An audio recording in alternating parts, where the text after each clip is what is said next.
The whole story.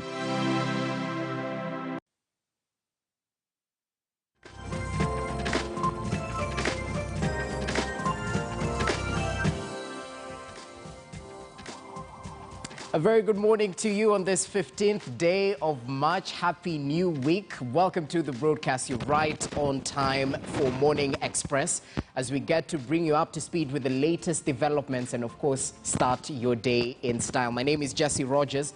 Of course, we take a look at the latest developments. As usual, we canvass the stories highlighted on the local dailies. But before we do just that, let's take a look at what has been highlighted on the international sites. Of course, we want to start with the Citizen this time round, highlighting what is emanating from our neighboring country, Tanzania. So let's take a look at that. One of the stories highlighted on the Citizen, as you can see on your screen right now, is all about East African community, which seems to turn to the ports in COVID-19 surveillance drive. Now,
of course, let's take a look at Rwanda today, this time round, crossing over from the Citizen. Upgrade of digital platforms for farmers.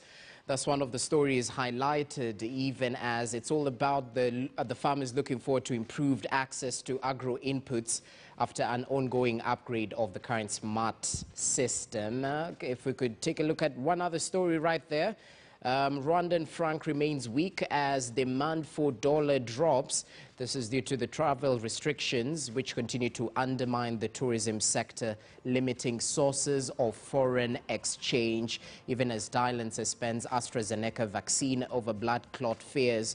One of the issues surrounding this particular vaccine, which, by the way, is also in circulation within the country. More on that. Let's cross over to the East African right now. Of course, one of the main stories is centered on the status of the president of Tanzania, John Pombe Magufuli, as they mentioned that Magufuli is well but busy. That's according to government officials, even as the Prime Minister urged Tanzanians to ignore online detractors who want actually to cause panic about the president's health. So the government authorities give him a clean bill of health. Is just busy, according to them. Over to yet another story. Rwanda leads region in COVID-19 vaccination, and it's all about their numbers. As of Thursday, Rwanda had vaccinated a total of 238,942 people so far. Of course, Kenya are receiving criticism due to the number who have actually received the vaccine so far. Of course, one of the stories highlighted right there is all about the ban on political gatherings and the extension of the curfew by President Uhuru Kenyatta in the backdrop of a positivity rate of 13%, one of the highest recorded within the country, even as Kagame was one of the first East African leaders to take the COVID-19 jab. Over to the Daily Monitor. Let's see what's happening in Uganda right now. Africa is set for growth, rather, with rising poverty and debt in 2021. So according to them, a total of 465 million people in Africa could be affected by extreme poverty, 1/3 of the continent's population. That's a setback after 2 decades of steady reductions. Of course, one other story highlighted still on the Daily Monitor, that the government reassures the public on the COVID-19 vaccine, even as health experts in Uganda say the reported side effects are not common when compared with the many doses so far administered globally. Of course, all about increasing public confidence to the COVID-19 vaccine, even as we take a look at what's covered on CNN World News. Some of the stories emanating from Africa, a sad case right there of the abducted college students in Nigeria, right after a similar case was reported in that particular country, I beg your pardon. But even as we highlight those stories, Biden tried to reach out to North Korea and was ignored. Well, it's all about the intricacies of diplomacy right there, bearing in mind the working relation between those two countries. Of course, we'll continue highlighting what has been covered on those international sites, bearing in mind the stories emanating from our neighboring countries. Of course, let's take a look at what has been highlighted on the dailies right now, on the Standard and the Daily Nation. And of course, joining me already in studio to help us deliberate on this particular matters, I'm joined by Arthur Odera. Good morning to you. He's a former Teso North Member of Parliament. Welcome to the broadcast. Yes. Well, it's nice to see you. Let's just take a look at what has been highlighted on the Standard. It's all about the power behind the deep state. And of course, they highlight the Interior Principal Secretary Kibicho, who has been in the eye of the storm after ODM demanded his removal, accusing him of meddling in BBI politics. But interesting, he's not the first holder of this powerful office to face political blows. So the question being asked is, why is this position loved and loathed in equal measure? That's on the front page of the Standard. On the Daily Nation, they've centered on the state of the economy. It's all about the new fuel prices that seem to shock Kenyans. And it's more stress for families. A steep rise in the cost of petroleum products announced yesterday will push up the cost of transport, electricity and manufactured goods, adding pain to Kenyans already suffering from the impact of COVID-19 on the economy. Arthur, we'll get to discuss the state of the economy later, but I'd like your quick reaction. Perhaps you've driven here. I don't know if you've already passed by the pump and you felt that pinch that might be synonymous with many Kenyans. What's your take on this latest review by the EPRA body? Clearly, that's the second increase in fuel prices within a fairly short time. And I'm sure it would surprise many that the increase has come so fast and furious and significant as well in terms of the amount of increase. And now fuel prices are going to reach a stage, or have reached a stage, where there are many Kenyans who will be parking their cars and not driving them.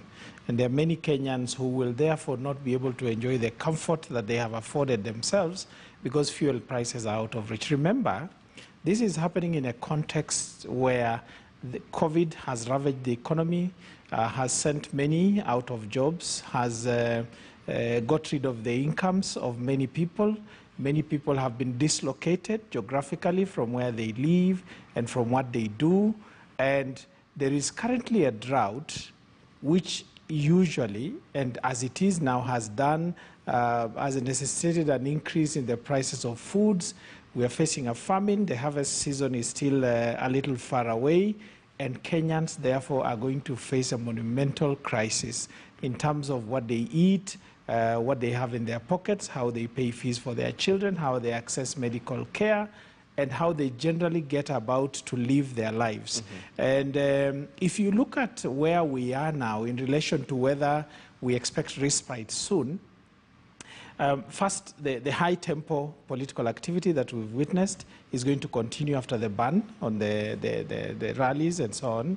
We have a general election looming next year, and as happens usually, a general election usually brings an economic downturn because of the fears by investors, because of the general slowdown in economic activity, the general reduction in productivity, because energy is focused elsewhere, finances are focused elsewhere. Yeah. And if you notice, normally from the Auditor General's reports, an election year and the year before and the year immediately after are normally ravenous years in terms of what happens in the public service. True. So I expect that this pain will continue, sadly. When the president spoke about reviving the economy, I didn't expect that this would happen. I thought that we would see a change in terms of reduction of the fuel prices. But then again, you know, if you face the reality and look it in the face, you realize that government desperately needs money. True. The dollar, we're not doing well against the dollar because of what's happening in our country politically and what's happening around the globe. And therefore, these are very sad times, and the picture doesn't look bright at all in the near future. Well, it's definitely a reflection of the times we're living in. Of course, the president also keen to mention the Kenyan lost 560 billion in terms of GDP over the COVID pandemic. So tougher times seem to lie ahead, even as they have categorically mentioned that this month's increase is one of the highest in 10 years since the 2011 review. Allow us to bring into the conversation Alex Manyasi, who's joining us via way of Zoom. A very good morning to you. He's a governance and policy expert, and I'd like your take on this particular review in terms of the upward price of the fuel commodity in the country. We well know it's directly linked to the inflation rate within any country. So a direct increase in the fuel price will definitely have a lasting effect in so many households within the country. Your quick take on this, Alex. And good morning. It's definitely a sad morning to start discussing an increase in fuel prices. Just like you have mentioned, that escalates the whole aspect of inflation. And therefore, what that means is that the cost of fuel has a spiral effect, negatively impacts everything that we purchase. Whether you're talking about the fuel itself, what that does is that the people who run matatus and everybody else, including those who drive, will definitely, for those who carry others in terms of PSVs, they think of adjusting their prices upwards. Remember that the matatus are carrying the capacity that they do not carry before the pandemic. And so that means that apart from the fact that they were carrying less, now they'll have to spend more to carry less, and therefore they will definitely pass that cost to the consumer who is the passenger. If you think about everything else, our economy is dependent on fuel. What that means is that we're going to have everything go up because the cost of production is going up. And once you increase the cost of production, it means the cost of commodities will definitely go up. And the purchaser, in this case, the consumer, is going to pay more for commodities that are being sold in the market. The unfortunate bit is that on the tail end, we are dealing with a situation where incomes of people have diminished. Yes, we have said that COVID has ravaged the economy, but truth be said, even if COVID did not show up, for example, Kenya was still in a place where it needed to rethink the way we do things, and it wasn't going to be business as usual. And so the economy was already doing bad, and the COVID situation only added salt to the injury. And therefore, what we expect to see is that a lot of people have lost jobs, by the way. A lot of people have diminished incomes because some people's salaries were actually slashed. We decided as a country, when we adjusted the pay-as-you-earn and VAT and readjusted upwards, anybody will have imagined that the economy was back on track, and therefore we were normalizing. However, the truth is that we are not anywhere near being back on track, and therefore we have very interesting times ahead, not to mention the fact that the elections are coming, and therefore the issues of the economy are going to be second to everything. We'll definitely continue deliberating on this even later on during this particular broadcast. Even as the president did give hopeful projections, the economy was set to bounce back by 7% in 2021. That's what he mentioned. But later on, Bwana Manyasi and Odero will definitely talk about this, because according to the Daily Nation, to import a litre of petrol from Middle East and ferry it all the way to Nairobi, the oil marketers will part with only 49.84 shillings but to buy the same quantity at your nearest pump, to actually fuel your car, motorists will part with 122 shillings. So we'll definitely try and take an introspective look at some of the taxes and the issues that might surround this particular increase in the prices. But be that as it may, let's cross over to the Standard. The front page is all about the power behind the deep state. Athodera, I'd like to begin with your take on this. Maybe not about the person holding this particular position, but the position itself, because it's all about the power, the politics, and the money, controlling the finances. What's your take on the powerful position under the office of the president, all about the office of the Interior and Coordination, the principal secretary or the permanent secretary? What's your take on this? I have three things to say about that. First and foremost, this position has access to what is generally referred to as the confidential fund, and therefore in terms of disbursement of that fund and sometimes decisions on how it is spent, this office has an influence on it. Number two, in my view, given the instruments of power that government wields, this office controls an inordinate amount of the instruments of power, and therefore is bound to be an office that features a lot in the limelight and generally attracts a lot of controversy by virtue of the fact that it controls instruments of power. And number three, over time we have learned that this office is what I would refer to as the hand of the president. If the president wants something done, either overtly or covertly, in a lot of cases, this office gets to be the implementing arm of what the desire of the president is. So naturally, it will attract a lot of attention, it will attract a lot of controversy. There are people who will not agree because when it comes to enforcement of the law, for example, it is unlikely that you will have everybody have the same view about what effect that has on the Kenyan populace, for example. And given that governments generally have things that need to be done that are painful, need to be done that people don't agree with, and as human beings, by the way, we have a preference for pleasure.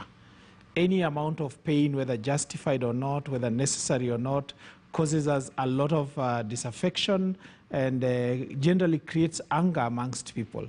And if it is a position that's that powerful and that lucrative, wouldn't it be natural then that many people would want to occupy that position? And the answer is yes. And therefore, given the power, influence, the money, and the ability to affect the lives of people in Kenya, I would expect that this is a position that would attract a lot of attention. But then over time, we have also seen that the different individuals that occupy that office tend to have different effects.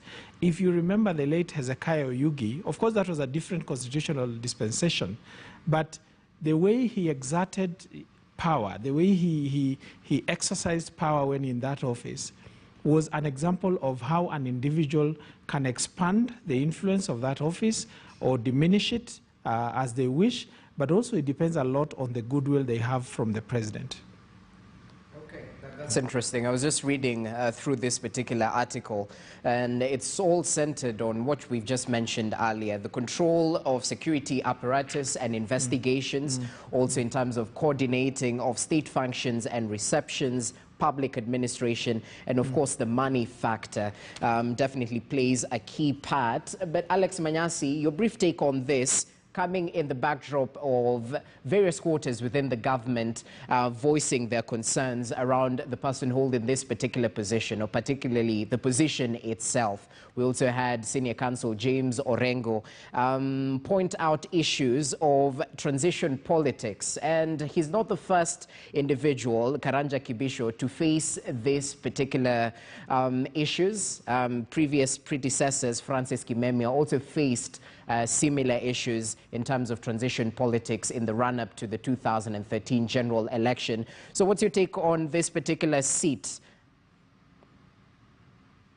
Yeah, so if you think through how government functions, and especially government in relation to security forces, the police included, is that it's extremely hierarchical. And therefore what that means is that the instructions are given from the top, never are instructions given from below, and never people at the lowest rank acting under their own volition. In that respect, you will see that, especially when it comes to things like assuming that they are supposed to be sent on assignment, then that assignment is purely hierarchical in the way it's executed. The law may speak one thing, but you know that a phone call from a commander means everything. It will mean taking decisions in a different direction, or withdrawing, or going ahead with the decisions altogether. And so you will see that because of that, besides the other factors, which my colleague has already mentioned, then you will find that the holder of that office definitely becomes extremely powerful. Powerful in the sense that today they will determine whether you have security or not, whether the law allows you to have security or not. And we have seen, for example, a lot of cases where some members of parliament have reacted to either withdrawal, increase, or reducing of their security. And so when you think about such things, then you will see that that office means that it has power to allocate, so to speak, how safe you become or how unsafe you will feel at the end of the day. But beyond that, probably what is causing a lot of uproar is the fact that some people felt like the by-elections were handled differently from what they expected. And my interpretation to that will just be two things. Either they felt that some people are favored, or they felt like they should have been allowed to do the election in a different way, which did not happen. And so when that is the case, then you will start looking at it from this point and saying, maybe someone is complaining because they felt that another candidate was favored, or they're complaining because they felt like they should have been given more leeway, but the security apparatus operated in a different way. And so besides that, it becomes a complex affair in terms of looking at it from if the by-elections, because all this came out of the by-elections of Matungu and Kabuchai, and majorly from Matungu because that's where the ODM interest was higher. So if you think through that, then think about, is it that the complaint is about Kibisho interfering with the by-election? Kibisho has been in office before the by-election, and so we have not had this complaint before. If you think about it from the side of the DP, for example, his people have been complaining for some time now about harassment here and there, about withdrawal of security here and there. But at the same time, if you ask them, Kibisho was in that office when they were in office, there were no complaints. So if you think about it wholesale or across board, then you'll feel like it comes to the conclusion that that office is actually fairly powerful. And the people who know the power know what that office can do. And by extension, they know when the foot the shoe is on the other foot. And so by extension, then it means that the power of that office will continue being felt depending on where we are in terms of the political divide. And you'll complain or keep quiet depending on whether it's favoring you or not. Well, politics is all about interest. True right there. We'll definitely continue interrogating these particular issues, but it is on the front page of the Standard. More details on page 2 of the Standard as well. Allow me to bring into the conversation Suleiman Bashir, who's just joining us in studio. Good morning to you, sir. Morning, sir. Thank you for having me. Okay, let's cross over to education matters.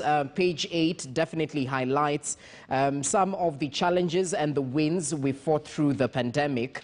And of course, the embrace of virtual learning has been one of those changes that was brought about by the onset of the pandemic. And quoted right here by the VC of the University of Nairobi, Stephen Kiama, who mentions, "We fought resistance and changed teaching for good." It's all about the process of embracing the new normal and perhaps some of the challenges and the lessons that were brought forth in terms of the new normal. Perhaps let me start with you, Suleiman Bashir. I know it must be difficult assessing the quality of virtual learning. That's a big challenge. But be that as it may, what challenges perhaps might you highlight in terms of embracing technology in various levels of learning? Absolutely. I think one of the clear challenges that the users might face is with respect to the infrastructure aspect. But what we need to consider is, at this stage, what are this becomes some of the very key issues that we are appreciating out of the COVID-19 trouble. Going forward, majority of the students have been subjected to the virtual learning program. So, I mean, the same has happened to the tutors as well. I think even with the end of this pandemic, this will be a very important or a very crucial aspect that we shall appreciate going forward. The students shall appreciate this procedure because this has shortened a number of things. The learners are now able to engage in the learning process from the comfort of their home, from the comfort of their beds and offices. So I think going forward, this should be a very positive thing that we need to appreciate even post-COVID era. But I think some of the very clear-cut challenges that the learners might probably be facing is with respect to the infrastructure aspect. Also, for any single person to appreciate the learning, the virtual learning process, one has to have an internet or a proper network. I think some parts of the country is yet to have that aspect of having proper network coverage. So I think these, especially areas such as the northern part of the country. So these are some of the challenges that the users have so far grappled with. But I think away from just the learning institutions, even in the work setup, some of us have actually been working from home of late, and that is how I think that's a new norm that we are trying to appreciate, and we have acclimatized ourselves to this change. And I think it has shortened a number of things. There is no point for certain aspects of work skills, there is no point of necessarily working from the office. The same can be done whilst working from home. I think these are some of the norms that we have come across through this COVID-19 era. I think there is this African saying that says there is something bright in every trouble that comes. I think this is some of the advantages or benefits that we might appreciate at this time out of this troublesome pandemic. Okay, Alex Manyasi, since you're joining us via Zoom, perhaps let me forward this question about the importance of technology. Bearing in mind the policy that was put in place might have been for face-to-face learning. This might be a challenge in terms of quality assurance. How do we get rid of this particular challenge going forward, even as we embrace this new normal? Yeah, so what the pandemic did was actually expose the inequality when we talk about technology and when we talk about infrastructure of some of these things. Remember, I think it was the other week, I joined this program via Zoom, and I was in Nakuru, and it was a bit of a challenge because of the reliability of network, and that is Nakuru, not even Kilifi or Turkana or whatever. So we have, as a country, there are some challenges that we need to start thinking through. And I hope that this pandemic has actually taught us that we need to rethink the way sometimes we make Nairobi look like Kenya. When we discuss discussions around technology, for example, or infrastructure that supports technology, you could think we are discussing Kenya when we are actually discussing probably 10% of the country. And these are the realities of things that we need to start dealing with as a country. I have not seen the Ministry of ICT, for example, deliberately come up with a program of how this country is going to look different in terms of matters ICT. If I may touch on education a bit, you will see that the aspect of saying some of us were, for example, insisting during the pandemic when TSC and the government announced that kids were going to learn through radios, through TVs, and some of us were like, which children are those you're talking about? Even in Nairobi here, when you're talking about those facilities, which areas of Nairobi are you talking about? Are you talking about the 45 or 50% of the people in slums, or are you talking about I mean, it's a luxury to the most population. And so in terms of education, the disaster, maybe I should not call it the disaster, but the disparities between those who had access to technology and online learning and the kids who didn't have that. Remember, the kids were home for so long. I've spoken to some of the teachers in primary schools, for example, and they were saying that the kids took almost 3 months to even settle down to learning after being away for so long. And those are the candidates. And so when you expect these candidates to sit for the same exam, and you have kids who had access to technology and therefore they were learning, and then the disparities of the outcome is going to be seen very soon once we have the results announced. And those results, unless they're moderated, and I hope the government is going to do that, then the scales are going to tilt against the kids who had no access to learning during that break. You know, when a kid is away from school for more than 7 months, when they come back and you expect them to do an exam in a shorter period of time, then that is expected to be thought through before assuming that these children are on the same level. And remember, the kids who had access to technology are more likely to be the same kids who are in better schools, and they are more likely to be the same kids who had better facilities in school. And by extension, therefore, you expect that they will perform better in those exams. All right. And so if you're basing your selection of Form 1 on those results, then you need to think about moderating and seeing that the kids who are not at the same level are also accessing the better schools. Well, disparities right there will be a key area of concern even going forward, even as we aim to achieve 100% transition, as the examinations are set to start in a few days' time. That's a KCPE and KCSE. A lot happening within the education sector. We'll definitely continue highlighting this. Arthur Dera, allow us to take a short break before I get your reply on the particular issues surrounding the education sector and the embrace of technology as it is. Let's take that short break. Do stay with us. Plenty more on the other side.